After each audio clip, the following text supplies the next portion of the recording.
को बहला फुसलाकर बड़े शहर का वादा दिया जाता है और फिर लाकर यहाँ बेच दिया जाता है। असल में पूरे भारत के अलग अलग कोनों से छोटे शहरों की लड़कियों को पहले बहला फुसलाकर कभी काम देने का बहाना बनाकर यहाँ पर लाया जाता है, तो कभी उनसे शादी करके उनको फंसा लिया जाता है और फिर यहाँ लाकर 5,000 से 10,000 में बेच देते हैं, जिसके बाद उन लड़कियों की जिंदगी पूरी तरह से तबाह हो जाती है और उन्हें वेश्यावृत्ति करने के लिए मजबूर किया जाता है।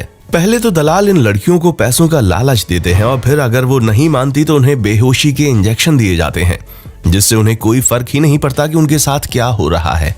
और ये चीज कई सालों से यहाँ पर होती आ रही है।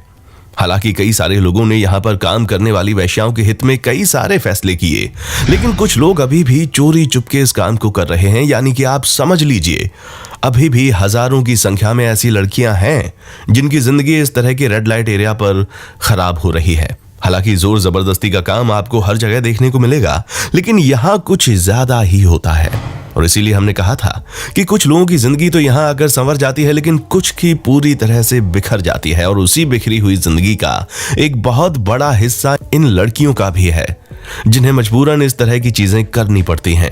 पर यह चीज अभी की नहीं है, बल्कि कमाठीपुरा का इतिहास अंग्रेजों के समय का है।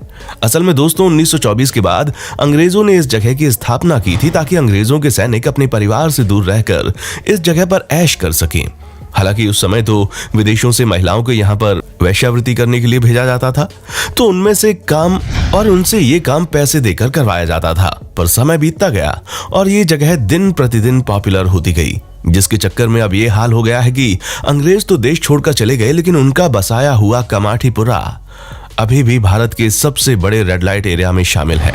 दोस्तों, मुंबई के कमाठीपुरा में सिर्फ वेश्यावृत्ति ही नहीं होती, बल्कि मानव तस्करी भी होती है, जो मुंबई के अलग ही सच को व्यक्त करती है। वैसे तो इन सब चीजों पर रोक लगाने के लिए सरकार दिलो जान से जुटी हुई है, लेकिन हमें नहीं लगता कि जब तक कमाठीपुरा जाने वाले लोगों की संख्या में कमी नहीं आएगी तब तक कुछ भी नहीं होने वाला, क्योंकि अब यहाँ पर लड़कियों की संख्या बढ़ने लगी है और कई सारी लड़कियां खुद से इस काम को कर रही हैं, जहां इनमें से अधिकतर ऐसी हैं जिन्हें जोर जबरदस्ती से इस काम को करने पर मजबूर किया गया, और ये सब कुछ उनके भविष्य के साथ खिलवाड़ के अलावा कुछ भी नहीं है। अब हमें तो ये पता नहीं कि हमारे देश में इस तरह की जिस्म फरोशी का धंधा कब बंद होगा और कब लोग धोखा देकर मासूम लड़कियों को इस तरह के दलदल में फेंकना छोड़ेंगे। वैसे आपने ये चीज भी नोटिस की होगी कि मुंबई का क्राइम रेट बाकी शहरों से थोड़ा सा कम है, खास करके रेप वगैरह के मामले में। और ये चीज इसीलिए है क्योंकि यहाँ पर लोग अपनी रंगीन रातें करने के लिए किसी से जोर जबरदस्ती नहीं करते, बल्कि वो डायरेक्ट मुंबई की बदनाम गलियों में पहुंच जाते हैं। इसीलिए यहाँ पर कमाठीपुरा इतना ज्यादा पॉपुलर है। बाकी आपका इसके बारे में क्या कहना है और आप इन चीजों को किस तरह से देखते हैं, उसके बारे में हमें कमेंट करके जरूर बताइए। और इसी तरह की शानदार वीडियोस को लगातार देखते रहने के लिए अपने चैनल फैक्ट मंत्रा को सब्सक्राइब करना ना भूलें। देखने के लिए शुक्रिया। दोस्तों, आपको स्क्रीन पर 2 और वीडियोस दिखाई दे रही हैं, जिसे देखने के लिए स्क्रीन पर क्लिक करें।